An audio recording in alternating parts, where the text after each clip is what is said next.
లోపలికి రానిచ్చారు. కానీ ఎన్టీఆర్తో పాటు వాళ్ళ తమ్ముడు వందే మాత్రం శ్రీని కూడా అక్కడికి వచ్చారు. ఆయన ఎన్టీఆర్కి మాత్రం ప్రవేశం వచ్చింది. ఆ రోజు ప్రధాన కథకుడిగా బుర్రకథ చెప్తుండేవాడు అంజయ్ అన్న. ఆ బుర్రకథ చెప్పే క్రమంలో వందే మాత్రం శ్రీనివాస్ అన్నకి కోరస్ ఇచ్చేవాడు. అంత అద్భుతంగా ఆ రోజు ఖమ్మం జిల్లాలో తన పాటల ద్వారా ఉర్రు తొలగించినటువంటి కళాకారుడు అంజయ్ అన్న. వందే మాత్రంకి సొంత అన్న అయినప్పటికీ వందే మాత్రం శ్రీనికి ఆయన శిష్యుడిగా ఉన్నాడు.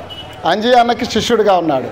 అంత అద్భుతమైనటువంటి కళాకారుడిని 9 నంది అవార్డుల గ్రహీత వచ్చేటువంటి కళాకారుని తయారు చేయటంలో మా ప్రకాశం జిల్లా ప్రజానాట్య మండలి ఎంత ప్రయత్నం చేసిందో అన్న కూడా అంతే ప్రయత్నం చేసి దాన్ని బయట ప్రపంచానికి ఒక ప్రజా కళాకారుడిగా ఎర్ర జెండా పాటలు పాడే కళాకారుడిగా పరిచయం చేయటంలో అన్న ప్రముఖ పాత్ర వహించాడు. అన్న అంజయ్ అన్నకి ఈ సమ్మేళనానికి వచ్చినందుకు ప్రత్యేకంగా ధన్యవాదాలు తెలియజేస్తూ తన పాటని పాడవలసిందిగా కోరుతున్నాను. మిత్రులారా, మనం ఇక్కడకు సంవత్సరానికి ఒక్కసారి వస్తాం. ఇది ఒక గొప్ప సమ్మేళనం.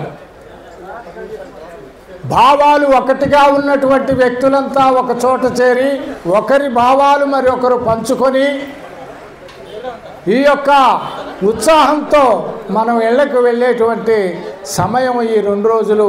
మరి చార్వాక నిర్వాహకులు ఈ కార్యక్రమాన్ని నిర్వహిస్తున్నందుకు వారందరికీ ధన్యవాదాలు తెలియజేస్తూ, ఈనాటికి కూడా ఆడవాళ్లపై వివక్ష జరుగుతూ ఉంది. ఎందుకు జరుగుతుంది అని అంటే అది గతమంతా మనపై పడ్డది. ఆడపిల్లలు పుట్టాయేచ్చే మూర్ఖుల్లారా, మగవాళ్లకు నువ్వు జన్మిస్తివా చెప్పు. ఆడపిల్లలు పుట్టయేచ్చే మూర్ఖుల్లారా, మగవాళ్లకు నువ్వు జన్మిస్తివా చెప్పు. నిన్ను కన్నదాడదే నీ భార్య ఆడదే, నీకు ఆడది పుట్ట శోకమెందుకు వచ్చే. కొడుకు కావాలనే కోర్కె తన్నులకేరా, కొడుకు కావాలనే కోర్కె తన్నులకేరా, వృద్ధాశ్రమాలను నింపేది వాళ్ళురా. ఆడది లేకుంటే బూడిదే ఈ జగతి, ఆలకించండి అంజన్న మాట. ఈ అంజన్న మాట నేను ఎందుకు అంటున్నానంటే, అంజన్న ఆణిముత్యాలనేటువంటి పద్య పఠనాన్ని ఒక 80 పద్యాలని క్రోడీకరించి రికార్డు చేసినాను కనుక ఎవరు దీనికి సారథులు అంటే ఫలానా అని కింద వస్తుందన్నమాట. మనకు రామాయణం వచ్చి అమాయకుల యొక్క మేధస్సును తినివేసింది. ఎందుకు నేను ఏమంటున్నా అంటే, రాముడు దేవుడు అని చెప్పి ప్రజల్లో ఒక భావాన్ని కలగజేశారు. మరి రాముడు దేవుడని వాల్మీకి రాశాడా? దీన్ని మనం ప్రశ్నించాల్సినటువంటి అవసరం ఉన్నది. రాముడు దేవుడని రాగాలు తీయకు, రాముడక రాజని రాసరా వాల్మీకి. భార్యనను మానిల్చి బహురచ్చ చేసిన సీతమ్మ చేరెను చరణు పడలు లేదా. ముక్కు కోసిన వాణ్ణి తప్పనదు లోకము, ఆలి నమ్మిన వాడు దేవుడయ్యే. భక్తి తలకెక్కితే మెదడు పని చెయ్యదు, భక్తి తలకెక్కితే మెదడు పని చెయ్యదు. ఆలకించండి అంజన్న మాట. మనం వేలాది మంది ఈనాడు కుంభమేళాలో చనిపోయారు. ఆ వార్తను బయటికే రానియడలేదు. అంతేకాదు దేవాలయాల దగ్గర తొక్కిసలాట జరుగుతూ ఉంటే వందల మంది చనిపోయారు. ఎందుకు అని మనం ఒక్కసారి ఆలోచించుకుంటే, దేవుడు అనేది తెలియనితనం. ఈ తెలియనితనాన్ని మన మీద రుద్ది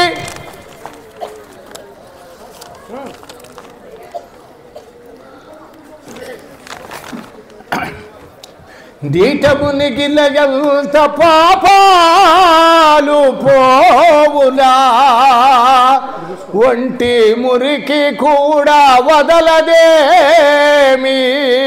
నీటమునికి ఎంత పాపాలు పోవునా, ఒంటి మురికి కూడా వదలదేమి.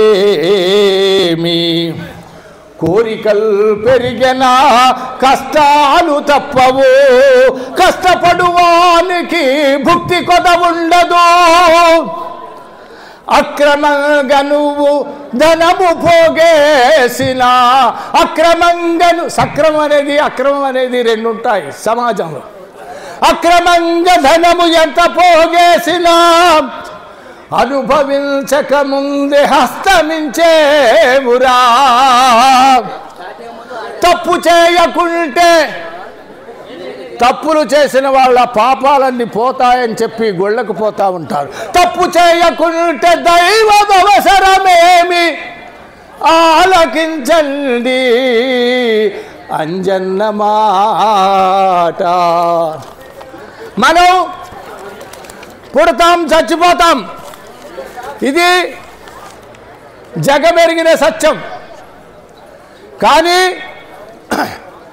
పుట్టుక చావుల మధ్య మనిషి ఏం చేయాలి, దీన్ని గమనించినటువంటి రామకృష్ణ గారే ఇలాంటి కార్యక్రమాన్ని మన ముందుంచారు. వారికి ముందుగా మనం ధన్యవాదాలు తెలియజేయాలి. ఎందుకంటే మనమేమో ఈనాడు జరుగుతున్నటువంటి ఘోరాలకు నేరాలకు అడ్డుకట్ట వేయలేకపోయినా మనం ఉన్నామనే భయం మాత్రం వాళ్ళలో ఉంది. ఇది నిజం. మళ్ళీ మళ్ళీ జన్మ లేదని తెలుసుకో, ఉన్న జన్మను మంచికి ఉపయోగపెట్టుకో. ఓ మనిషి, మళ్ళీ జన్మ లేదు. పునర్జన్మ, స్వర్గం, నరకం, పాపం, పుణ్యం ఇవన్నీ వాళ్ళు మనకు బోధించేయే తప్ప ఇందులో ఏది కూడా నిజం లేదు. నేను ఒక ఆయన అడిగిన, పుణ్యం అంటే ఏమిటయ్యా అంటే వాడు నసికిండు. ఏం చెప్పాలో తెలియక మంచి అన్నాడు. మంచి అని అనొచ్చు కదా, పుణ్యం అనేది ఎందుకు అంటున్నావు అని అంటే దానికి జవాబు లేదు. అందుకని మళ్ళీ మళ్ళీ జన్మ లేదని తెలుసుకో, ఉన్న జన్మకు మంచి ఉపయోగ పెట్టుకో. ఆత్మహత్యన్నది పిరికితలమే కానీ వాళ్ళ గంటకొక ఆత్మహత్య జరుగుతూ ఉంది. ఆత్మహత్యన్నది పిరికితలమే కానీ గొప్ప అనుకొని చస్తే తిరిగి రావు.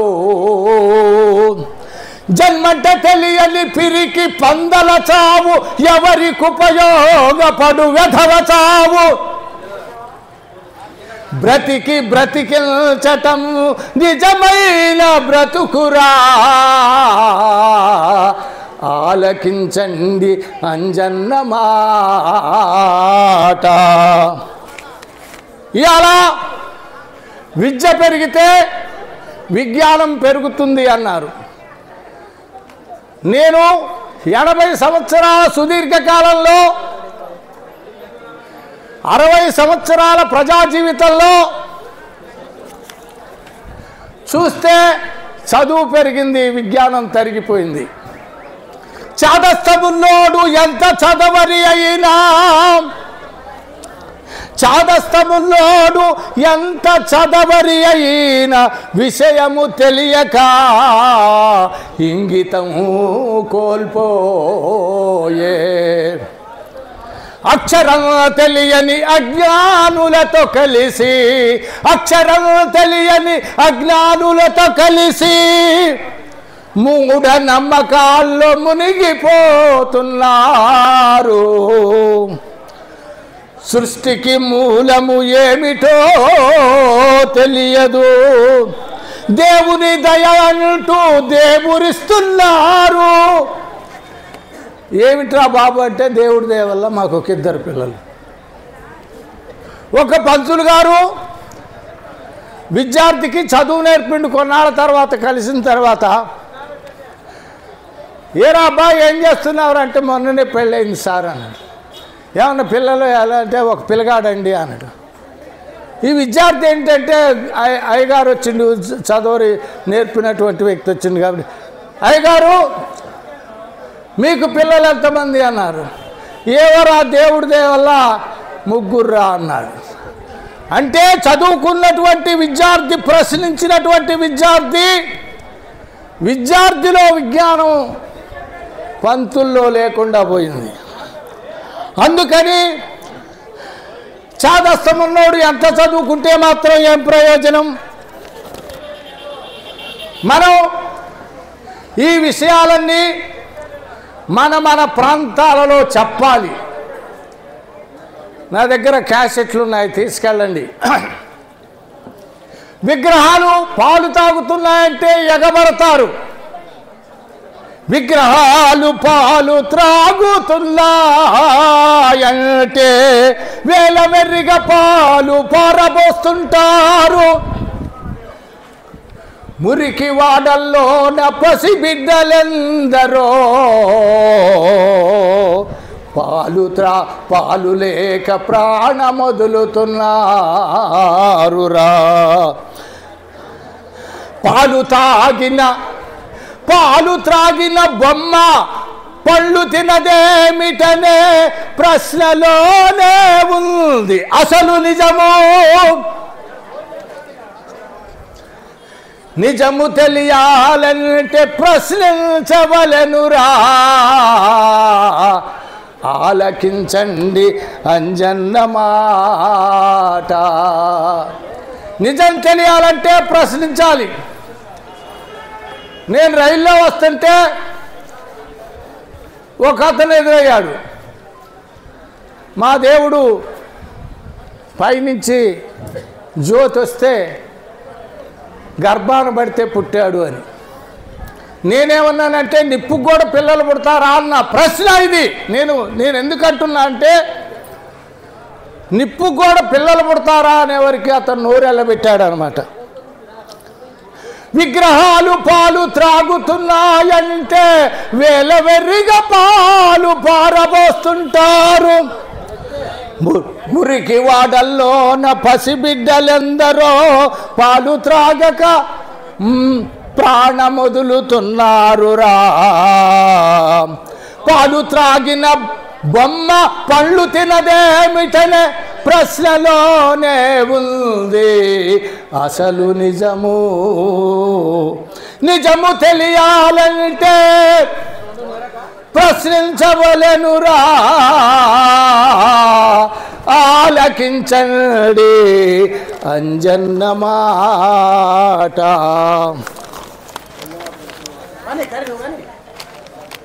మనం ఏయో వేషాలు వేస్తాం, ఆ వేషాలతోటి ఆ గుళ్ళ దగ్గరికి వెళతాం. ఆ వేషాల వల్ల పని జరుగుద్దా? 40 రోజుల నల్ల గుడ్డల దీక్ష అంటు వ్యాధిలాగా ఆవరించే వ్యసనాలు పోయేటి అసలు మార్గము అంటూ శరణు అయ్యప్పంటూ అరవసాగే.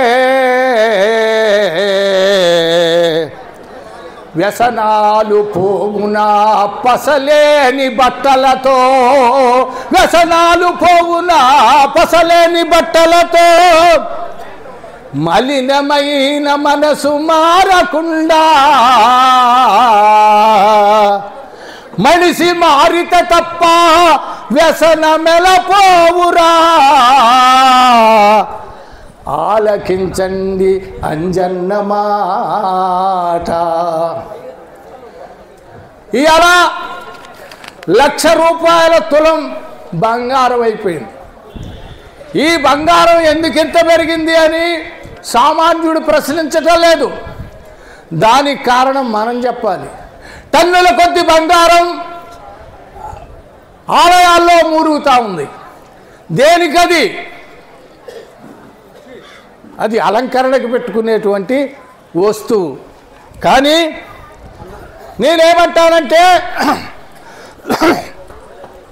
మహిమగల మా తల్లి మన దగ్గరనే, మహిమగల మా తల్లి మా కనక దుర్గయని, కోటి రూకల వజ్ర కిరీటము తెచ్చి, శక్తి ఉందని అమ్మ శిరసుపై ఉంచగా, ఆ మహాతల్లికి శక్తి ఉంది, మన్నేదో చేస్తుంది, ఈ జగత్తునంతా మార్చేస్తుంది అని చెప్పి, శక్తి ఉందని అమ్మ శిరసుపై ఉంచగా, దొంగ ఒకడు దాన్ని దోచుకెళ్ళే, ఉలకదు పలకదు ఉగ్గరం చూపదు ఆ తల్లి, ఉలకదు పలకదు ఉగ్గరం చూపదు, దోచుకెళ్ళిన వాడి జాడైన చెప్పదు. శక్తి లేదమ్మకు మొక్కిన ఫలమేమి, ఆలకించండి అంజన్న మాట. నేను ఇలా 170 పద్యాలు రాశాను. ఈ పద్యాలు ఎవరు రాశారు? ప్రశ్నిస్తూ ప్రశ్నను సంధిస్తూ రాసినటువంటి గొప్ప కవులు ఉన్నారు. గుర్రం జాషువా. ఆయన ఏమంటారంటే, అన్నదమ్ములును ఆలు బిడ్డలును కన్న తల్లిదండ్రులు స్నేహితులు బంధువులు వెంటరారు తుదిల్, వెంట వచ్చునది అదే యశస్సు అదే సత్యము, తిరమై సంపదలెల్ల వెంట ఒకరీతిన్ సాగిరావు, ఏరికి ఏ సాటు విధించనో విధి అది అవశ్య ప్రాప్యము, మద్దానినెవ్వరు తప్పించలేరు. కింకరుడే రాజగున్ రాజు కింకరుడగున్, అది కాలానుకూలంబుగా.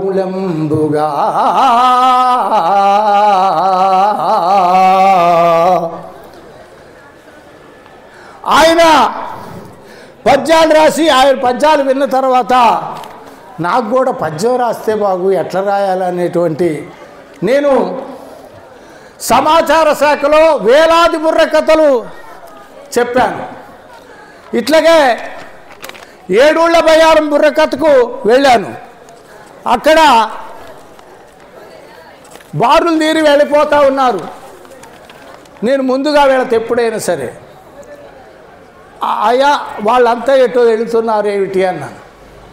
అంటే ఈ మధ్య సైదే అని ఒక ఆయన చనిపోయిండు, ఆయన దేవుడైండు, వరాలు ఇస్తాడట, అందరూ పోతున్నారు అని అంటే 200-300 మంది కనపడ్డారు.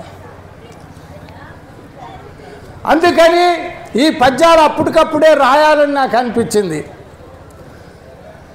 చచ్చిగోతిలో ఉన్న శవ సమాధికి మ్రొక్క, చచ్చిగోతిలో ఉన్న శవ సమాధికి మొక్క, వరములెవడిచ్చురా వెర్రివాడా. ఎవడరా నీకు ఇచ్చేది? వాడే చచ్చేవాడికి ఇది లేకుండా బాయ్ నువ్వేందిరా బాబు. అందుకని తుమ్మినా దగ్గినా అపశకునమంటావు.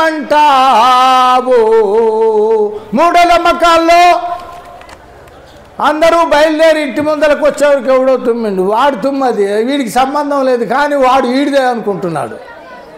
ఇదే మూఢనమ్మకం అంటే. మూఢనమ్మకం అంటే ఏంటి అన్నాడు. ఎన్ని తడవలు పరీక్షించినా ఏమీ తేలనదే మూఢనమ్మకం. తుమ్మినా దగ్గినా అపశకునమంటావు. విధవ స్త్రీ ఎదురైతే మంచి కాదంటావు. భర్త చచ్చిపోయి ఆవేడుస్తావంటే నువ్వు ఎదురైతే నాకు మంచిది కాదంట నీడు.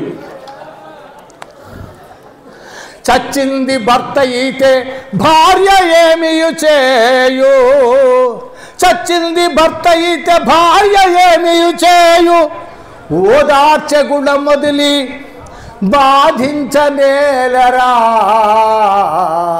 ఓదార్చె గుణం మొదలి బాధించనేలరా. తుమ్ము నీది కాదు, తుమ్ము నీది కాదు, ఎదుటోడి జబ్బురా. శకునాలు అనునవి చాదస్తమేనురా. ఆలకించండి అంజన్న మాట. సృష్టికర్తున్నాడు, మనల్ని సృష్టించింది వాడేనని చెప్పి నమ్ముతూ ఉన్నారు. ఎలా సృష్టించాడు? దీన్ని మనం ప్రశ్నించాలి. ఎలా ప్రశ్నించాలి? సృష్టికర్త ఒకడుండి భూమిని సృష్టించెదను. చపల చిత్తుల రాత చర్చించపలమేమి. సృష్టికర్త ఒకడుండి భూమిని సృష్టించెదను. చపల చిత్తుల రాత చర్చించపలమేమి. ఎతటుండి దేనితో సృష్టించరా భూమిని? ఎక్కడుండి పుట్టించాడరా ఈ భూమిని అని అడగాల. ఇది ప్రశ్న. ఎతటుండి దేనితో సృష్టించరా భూమిని? బోకరిస్తూ వాడు దాట వేస్తుంటాడు, అదరగొడుతుంటాడు అనమాట. మనం ఒకళ్ళిద్దరు ఉన్నాం కనుక. కానీ ప్రశ్నకు జవాబు చెప్పలేడు. సృష్టికి మూలము అమ్మా నాన్నలేరా.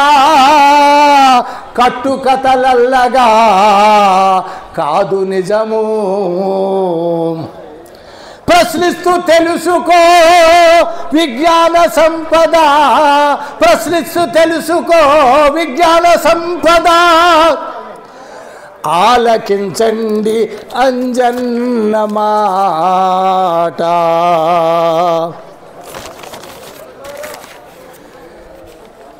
గుడికి వెళితే మహిమలున్నాయి, గుడికి వెళితే వరాలిస్తాడు. ఇది మన పూర్వీకుల నుంచి వస్తున్నటువంటి మాట. మనం ఏమనాలి? మనం కట్టిన గుడి, మనం పెట్టిన శిలకు. మనము కట్టిన గుడి, మనం పెట్టిన శిలకు మహిమలెట్లొచ్చరా. మతిలేనివాడా. మనిషి దేవుండంటూ మహిమలున్నాయంటూ సోంబేరులకు మొక్క సోయిలేదా.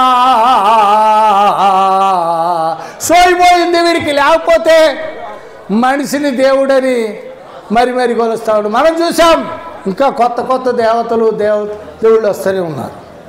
భక్తి వ్యాపారమయ్యి బాబాల ఆశ్రమాలు భక్తి వ్యాపారం అయిపోయింది, విద్య వ్యాపారం అయిపోయింది. ఇలా వ్యాపారాలతో మనిషిని బంధించి వేస్తున్నాడు, మనస్సును బంధించి వేస్తున్నాడు. భక్తి వ్యాపారమయ్యి బాబాల ఆశ్రమాలు పసిడి వెండి నోట్ల కట్టలతో మునిగెరా. సాయిబాబా చచ్చిపోతే చదురుకోవటానికి ఎన్నో రోజులు పట్టిందట. అంటే ఆ వెండి బంగారం కాసులు అవన్నీ ఎటోడట్టు గుంజుకొని పోవటానికి కొన్ని రోజులు పట్టిందనమాట. భక్తి వ్యాపారమయ్యి బాబాల ఆశ్రమాల్ పసిడి వెండి నోట్ల కట్టలతో మునిగెరా. మహిమలన్నవి లేవు, మహిమలన్నవి లేవు, అంతా మ్యాజిక్కేరా. ఆలకించండి అంజన్న మాట. Thank you.